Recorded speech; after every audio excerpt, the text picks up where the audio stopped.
Good morning students मो love learning channel को समस्त को स्वागत। तेबे गत एपिसोड मानकरे गत अध्याय मानकरे आमे विज्ञान बहिर सप्तम श्रेणी विज्ञान बहिर आमे किछिटा डिस्कस करथिला। प्रथम अध्याय तो तुमर सरी जाइछि एवं द्वितीय अध्यायर अम्ल क्षार एवं निरपेक्षर आमे किछि अंश आमे डिस्कस करथिला। तबे आजिर क्लास रे आमे परवर्ती अध्याय आमे डिस्कस करिबा। तेबे चलो आरंभ करिबा। तमे जदि देखिना मो पूर्व क्लास गुड़िक तेबे तमे भलकरी देख एवं ताहले तमे बुझी पारिबो। जदि पूर्व क्लास गुड़िक तमे देखि न पारिबो तेबे एबे बुझी पारिबो कि बुझी पारिबो नाही। तेणु तमे पूर्व क्लास गुड़िक देख फलरे तमे बुझी पारिबो। तेबे आजिर क्लास आरंभ करिबा। चलो आरंभ करिबा। गुरु पूर्णिमा दिन अश्विनी तार गुरु को कृतज्ञता जणाइबा पई धला कागज रे एक कृतज्ञता पत्र तैयारी कला। हलदी पेस्ट को धला कागज रे लेपि ताको सुखाइला। ओडिया रे सेही कागज उपरे सारणी 2.4 रो द्रवण मध्यरु गोटे द्रवण नहीं निजर वार्ता लिखिला। वार्ता लिखिला पई केउ द्रवण व्यवहार करा जाइथिबो।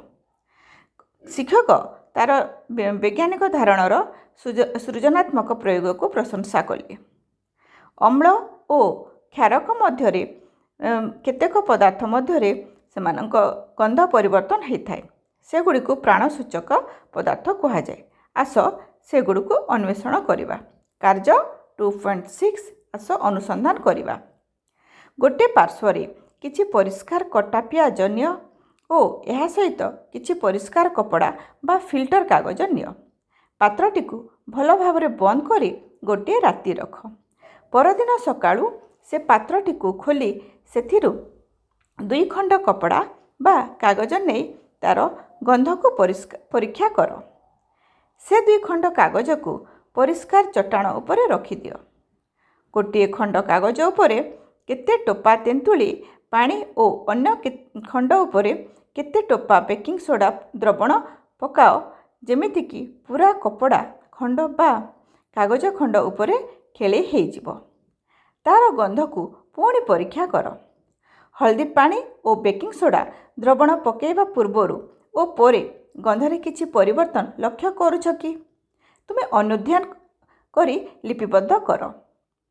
सही परी अन्य अम्लीय और क्षारीय पदार्थ को नहीं परीक्षा करी तार फलाफल को लिपिबद्ध कर। गंध को परीक्षा कर और तुम पर्यवेक्षण लिपिबद्ध कर। भारतर रसायन विज्ञानर इतिहास विषय तांकर रचना माध्यम से भारतीय वैज्ञानिक मानक कृति और दक्षता को आधुनिक विश्व सम्मुख रे उपस्थापन करथिले। आस वैज्ञानिक मानक जानिबा। आचार्य प्रफुल्ल चंद्र राय आधुनिक रासायनिक विज्ञानर जनक बोली परिचित। से युक्तराष्ट्र अमेरिका रे गवेषणा करी डॉक्टरेट उपाधि पाइथिले ओ तापरे भारत फेरिले। भारत रे उच्चतर वैज्ञानिक गवेषणा पाई से तांको ज्ञान वितरण करथिले। 1901 मसीह से औषध संबंधी गवेषणा पाई भारत रे एक औषध कंपनी स्थापन करथिले। से भारतीय संस्कृति और ज्ञान परंपरा सहित दृढ़ भाव जड़ित थिले। से रासायनिक विज्ञानर इतिहास लेखि पुरातन वैज्ञानिक मानक सफलता और विशेष ज्ञान विषय आधुनिक समाज रे प्रचार करथिले। आचार्य राय जड़े समाज संस्कारक जे कि शिक्षानुष्ठान गुड़िक मातृभाषा माध्यम शिक्षादान कराइबा पई आह्वान देइथिले। 2.2 अम्लीय पदार्थ सह क्षारीय पदार्थ मिसले कौन हुए? आस निम्न परीक्षण द्वारा अनुसंधान करिबा। गोटे परीक्षा नली रे गोटे बुंदा लेंबू रस नियो और सेथिरे प्राय 20 बुंदा पानी नियो। एहार रंग को निरीक्षण कर। गोटे बुंदा नील लिटमस द्रवण रे एथिरे मिसाओ। एहार रंग रे किछि परिवर्तन लक्ष्य करूछ कि? एहा लाल देखा जाउछि कि?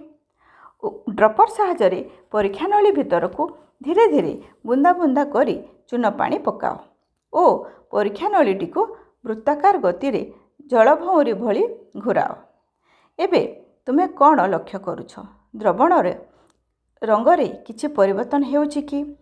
କିଛି ସମୟ ଏମିତି କଲା ପରେ ଦ୍ରବଣର ରଙ୍ଗ ଲାଲରୁ ନୀଳକୁ ପରିବର୍ତ୍ତନ ହେବ।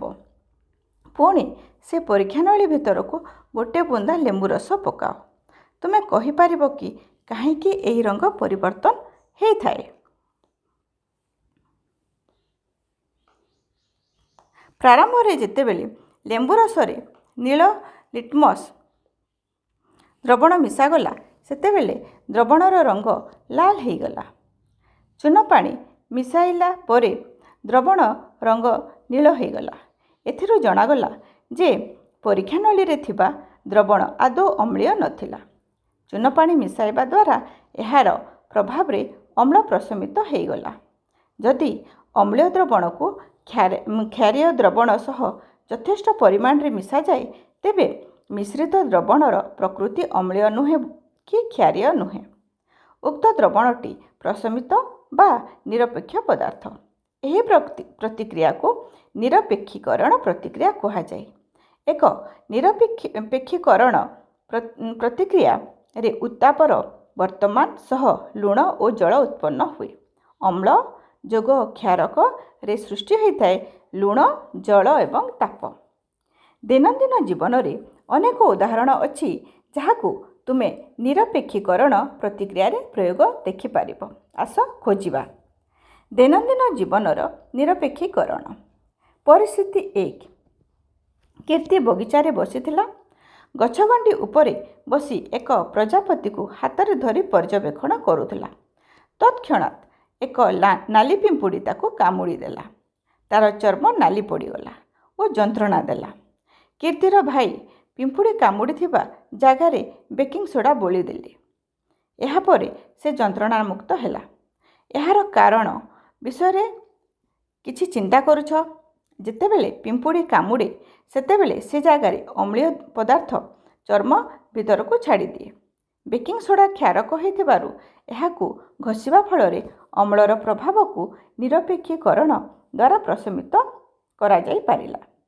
ତୁମେ ଜାଣିଛ କି ତୁମ ଅଞ୍ଚଳରେ ପିମ୍ପୁଡ଼ି କାମୁଡ଼ିଲେ ପ୍ରତିକାର କ'ଣ କରନ୍ତି? ପରିସ୍ଥିତି 2।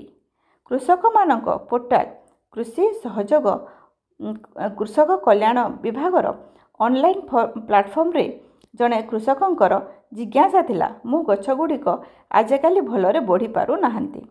ଅନେକ ଆଲୋଚନା ପରେ ଜଣାପଡ଼ିଲା ଯେ ଗଛ ଭଲ ବଢ଼ିବା ପାଇଁ ମୃତ୍ତିକାରେ ଅଧିକ ପରିମାଣରେ ରାସାୟନିକ ସାର ବ୍ୟବହାର କରିବା ହେଉଛି ଏହାର କାରଣ। ଏହାଦ୍ୱାରା ମାଟି ଅମ୍ଳୀୟ ହୋଇ ଗଛ ବଢ଼ିବାରେ ବାଧା ସୃଷ୍ଟି ହୁଏ। ଏହା କୃଷକକୁ ଆମେ କି ପ୍ରକାର ପ୍ରତିକାର ବ୍ୟବସ୍ଥା ଯୋଗାଇ ପାରିବା? ଯେଉଁ ମୃତ୍ତିକା ଅଧିକ ଅମ୍ଳୀୟ ସେ ମୃତ୍ତିକାରେ ଗଛ ଭଲ ବଢ଼ିପାରେ ନାହିଁ। ଏହି ପ୍ରକାର ମୃତ୍ତିକାରେ ଚୂନ ମିଶାଇ ପ୍ରତିକାର କରାଯାଇପାରିବ। କାରଣ ହେଉଛି ଚୂନ କ୍ଷାରକ।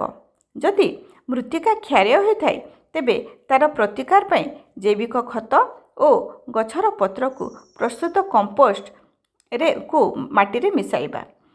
ଏହିସବୁ ଜୈବିକ ପଦାର୍ଥ ମୃତ୍ତିକାକୁ ଅମ୍ଳୀୟ ପଦାର୍ଥ ଯୋଗାଇ ତାହାର କ୍ଷାରୀୟ ଗୁଣକୁ ହ୍ରାସ କରି ନିରପେକ୍ଷ କରିଥାଏ। ବେଳେବେଳେ ମୃତ୍ତିକା ନିରପେକ୍ଷ ଅବସ୍ଥାରେ ରହିଥାଏ ତଥାପି ପୋଷକ ଦ୍ରବ୍ୟ ଅଭାବରୁ ସେ ମୃତ୍ତିକାରେ ବଢ଼ୁଥିବା ଗଛଗୁଡ଼ିକ ରୁଗ୍ଣ ହୋଇଥାଏ। ପରିସ୍ଥିତି 3। ଅଶ୍ୱିନୀର ସାଙ୍ଗ ମାନସର ଘର ଏକ ଶିଳ୍ପାଞ୍ଚଳ ଅଞ୍ଚଳରେ। ମାନସ ତାର ସାଙ୍ଗକୁ କହିଲା, ଘର ପାଖରେ ଥିବା ଏକ ହ୍ରଦରେ ମାଛ ସଂଖ୍ୟା ଦିନକୁ ଦିନ ହ୍ରାସ ପାଇବାରେ ଲାଗିଛି। ଏହାର କାରଣ ବିଷୟରେ ତୁମେମାନେ କ'ଣ ଚିନ୍ତା କରିଛ? ଶିଳ୍ପାଞ୍ଚଳରେ କଳକାରଖାନାରୁ ନିର୍ଗତ ଆବର୍ଜନା ସବୁ ହ୍ରଦରେ ମିଶିଥିବାରୁ ହୁଏତ ଏପରି ଘଟୁଛି।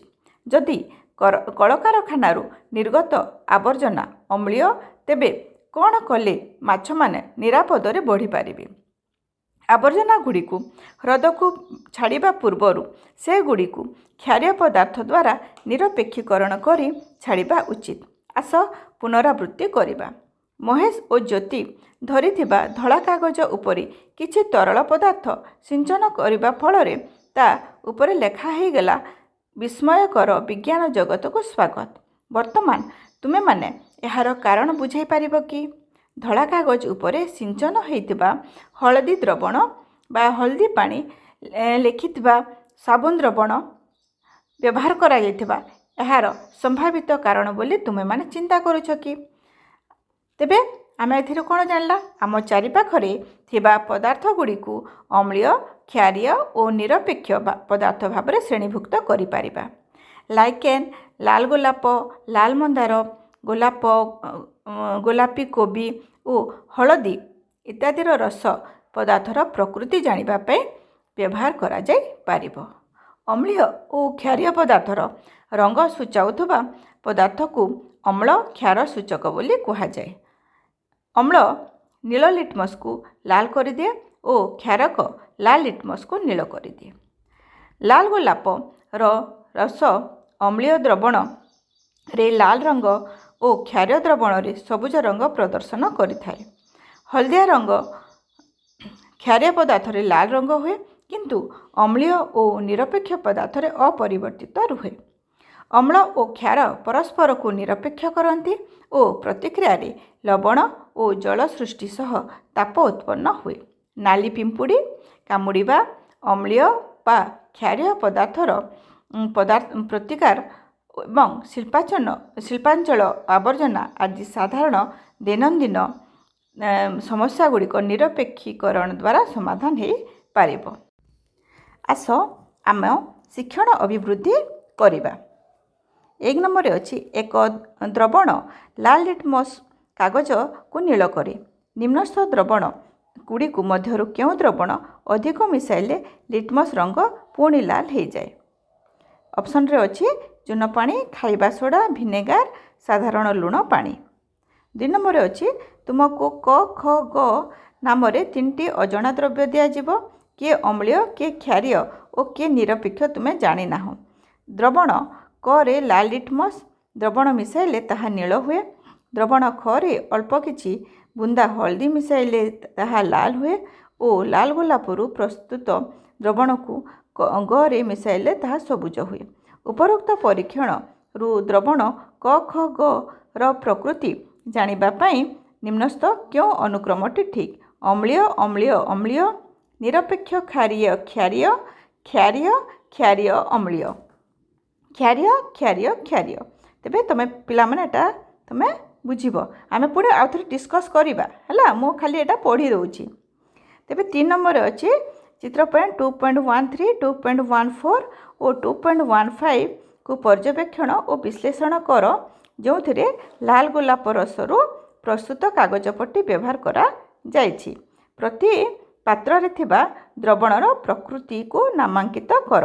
2.13ରେ ଅଛି, ଦେଖ ପିଲାମାନେ ତୁମ ସ୍କ୍ରିନ୍ରେ ଅଛି କ'ଣ କ'ଣ ଅଛି ଦେଖ ହେଲା, କେମିତି ସବୁଜ ରଙ୍ଗ ହେଉଛି ପୁଣି ଗୋଲାପୀ ରଙ୍ଗ ହେଉଛି, ଭଲକିରି ଦେଖ। ନମ୍ବର 4ରେ ଅଛି ଦେଖ, ବିଜ୍ଞାନାଗାରରେ ଥିବା ଏକ ତରଳ ନମୁନା ଭିନ୍ନ ଭିନ୍ନ ସୂଚକ ଦ୍ୱାରା ନିମ୍ନମତେ ପରୀକ୍ଷା କରିଗଲା। ସୂଚକରେ ପରିବର୍ତ୍ତନ, ଲାଲ ଲିଟମସ୍ କୌଣସି ପରିବର୍ତ୍ତନ ହୁଏ ନାହିଁ, ନୀଳ ଲିଟମସ୍ ଲାଲ ହୋଇଗଲା, ହଳଦୀ ପାଣି ରଙ୍ଗର କୌଣସି ପରିବର୍ତ୍ତନ ହୁଏ ନାହିଁ। ତୁମେ ଏଇଟା କ'ଣ ପରୀକ୍ଷା ହେଲା ଯେ ତୁମେ ଦେଖ ହେଲା। ତାର 5 ନମ୍ବର କ'ଣ ଅଛି? ଲିପିକା ଆଖି ବୁଝିଥିବା ଅବସ୍ଥାରେ ଅମ୍ଳୀୟ କି କ୍ଷାରୀୟ କରିବା ପାଇଁ ତାକୁ 2ଟି ଅଜଣା ଦ୍ରବ୍ୟ ଦିଆଗଲା। ସେହି ଦ୍ରବଣ 2ଟିର ଗୁଣ ପରୀକ୍ଷା କରିବା ପାଇଁ ଲିପିକା କି ସୂଚକ ପଦାର୍ଥ ବ୍ୟବହାର କରିବା ଉଚିତ ଓ କାହିଁକି? 6 ନମ୍ବର, ଅଧ୍ୟାୟ ଆରମ୍ଭରେ ଥିବା ବାର୍ତ୍ତା ଗୋଟିଏ ଧଳା କାଗଜରେ ଲେଖିବା ପାଇଁ ତୁମେ କେଉଁ କେଉଁ ଉପାଦାନ ବ୍ୟବହାର କରିବ? ତୁମର ସ୍ପ୍ରେ ବୋତଲରେ ଏଥିପାଇଁ କ'ଣ କରିବ? ବିଭିନ୍ନ ସମ୍ଭାବ୍ୟ ସଂଯୋଜନ ଓ ଲେଖାର ରଙ୍ଗକୁ ନେଇ ଏକ ସାରଣୀ ତିଆରି କର। ଅଙ୍ଗୁର ରସ ସହିତ ଲାଲ ଗୋଲାପରୁ ସଂଗୃହୀତ ପଦାର୍ଥ ମିଶାଗଲା। ମିଶ୍ରଣଟି ଲାଲ ରଙ୍ଗ ଭଳି ଦେଖାଗଲା। ଯଦି ସେ ମିଶ୍ରଣରେ ଖାଇବା ସୋଡ଼ା ମିଶାଯାଏ ତେବେ କ'ଣ ହେବ? ତୁମ ଉତ୍ତର ଯଥାର୍ଥ ପ୍ରତିପାଦନ କର। କମଳା ରସ ବ୍ୟବହାର କରି ଜ୍ୟୋତି ତାର ଜନ୍ମଦିନରେ ତା ଆଈ ପାଖକୁ ଏକ ଗୁପ୍ତ ବାର୍ତ୍ତା ପଠାଇଲା। ବାର୍ତ୍ତାଟି ପଢ଼ିବା ପାଇଁ ଜ୍ୟୋତିର ଆଈକୁ ତୁମେ ସାହାଯ୍ୟ କରିପାରିବ କି? କେଉଁ ସୂଚକ ବ୍ୟବହାର କଲେ ବାର୍ତ୍ତାଟି ସ୍ପଷ୍ଟ ପଢ଼ି ହେବ? 9 ନମ୍ବରରେ ଅଛି ପ୍ରାକୃତିକ ସୂଚକ କିପରି ପ୍ରସ୍ତୁତ କରାଯାଏ ଉଦାହରଣ ସହ ବୁଝାଅ। 10ରେ ଅଛି ତୁମକୁ ଭିନେଗାର, ଖାଇବା ସୋଡ଼ା ଦ୍ରବଣ ଓ ଚିନିର ଦ୍ରବଣ ଏହି ତିନୋଟି ତରଳ ପଦାର୍ଥ ଦିଆଯିବ। କେବଳ ହଳଦୀ ରଙ୍ଗ ବ୍ୟବହାର କରି ତୁମେ ସେହି ତିନୋଟି ପଦାର୍ଥ ପ୍ରକୃତି ଚିହ୍ନଟ କରିପାରିବ କି? ଏହାର କାରଣ ବର୍ଣ୍ଣନା କର। 11 ନମ୍ବରରେ ଅଛି ଲାଲ ଗୋଲାପରୁ ପ୍ରସ୍ତୁତ ପଦାର୍ଥକୁ ଏକ ତରଳ ରେ ମିଶାଇଲେ ତରଳର ରଙ୍ଗ ସବୁଜ ହୁଏ। କହିଲ ତରଳ ର ପ୍ରକୃତି କ'ଣ? ସେ ତରଳ ରେ ଅଧିକା ଅଁଳା ରସ ମିଶାଇଲେ କ'ଣ ହେବ? 12 ନମ୍ବର ନିମ୍ନରେ ଦିଆଯାଇଥିବା ପ୍ରବାହ ଚିତ୍ର ସୂଚନାକୁ ପର୍ଯ୍ୟବେକ୍ଷଣ ଓ ବିଶ୍ଳେଷଣ କର। ଖାଲି ଥିବା ସ୍ଥାନରେ ସୂଚନାଗୁଡ଼ିକୁ ପୂରଣ କର। ହେଲା ତୁମ ସ୍କ୍ରିନ୍ରେ ଅଛି। ହେଲା ତୁମେ ଏଇଟା ଭଲକରି ଦେଖ। ତେବେ ଆସ ଅଧିକ ଜାଣିବା। ଅମ୍ଳାନ ଥରେ ଗୋଟିଏ ଅଣ୍ଡା ଖୋଳ ବା ମାର୍ବଲ ଉପରେ ଭିନେଗାର ପକାଇଦେଲା। ଦେଖିଲା ଭୁରୁ ଭୁରୁ ହୋଇ ଫୋଟକା ବାହାରୁଛି। ପୁଣି ସେ କିଛି ସାବୁନ ପାଣି ନେଇ ଆଉ ଗୋଟିଏ ଅଣ୍ଡା ଖୋଳ ବା ମାର୍ବଲ ଉପରେ ପକାଇଲା। ଦେଖିଲା ଏଥର କିଛି ଭୁରୁ ଭୁରୁ ହୋଇ ଫୋଟକା ବାହାରୁ ନାହିଁ। ତା ଭାଇ ଅସିତ କହିଲେ ମାର୍ବଲ ଖଣ୍ଡ ଉପରେ ଭିନେଗାର ପକାଇଲେ କ'ଣ ହେଉଛି ଦେଖ। ତେବେ ଭିନେଗାର ପକାଇଲେ କାହିଁକି ଫୋଟକା ବାହାରିଲା ଦେଖାଗଲା ଓ ସାବୁନ ଦ୍ରବଣ ପକାଇଲେ କାହିଁକି ଫୋଟକା ଦେଖାଗଲା ନାହିଁ? ଏହା ତୁମେ ଚିନ୍ତା କର। ହେଲା ତ ପିଲାମାନେ ଆଜି ତ ଆମେ ଅମ୍ଳ, କ୍ଷାରୀୟ ଏବଂ ନିରପେକ୍ଷର ଆମେ ପଢ଼ିଲା, କିଛି ଡିସ୍କସ୍ କଲା। ତେବେ ପରବର୍ତ୍ତୀ ପର୍ଯ୍ୟାୟରେ ଆମେ ଏହାକୁ ଆଉ ଥରେ ଭଲକରି ଡିସ୍କସ୍ କରିବା। ମୁଁ ଭଲକି ତୁମକୁ ବୁଝେଇକି କହିବି। ହେଲା ପିଲାମାନେ ତୁମେ ପୂର୍ବ କ୍ଲାସ୍ ଗୁଡ଼ିକ ଦେଖ, ଏଇଟା ବି ଦେଖ, ତୁମେ ଭଲକରି ବୁଝିପାରିବ। ହେଲା ପରବର୍ତ୍ତୀ କ୍ଲାସ୍ରେ ମୁଁ ପୁଣି ଭଲ ଭଲ କ୍ଲାସ୍ ନେଇକି ତୁମ ପାଇଁ ଆସିବି। ତୁମେମାନେ ମୋ ସହିତ ଯୋଡ଼ ଏବଂ ଯଦି ତୁମକୁ ଏହାକୁ ଭଲ ଲାଗୁଛି ତେବେ ତୁମ ସାଙ୍ଗମାନଙ୍କୁ ବି ଦେଖାଅ। ହେଲା ପିଲାମାନେ ଆଜି ପାଇଁ ଏତିକି ରହିଲି। ନମସ୍କାର।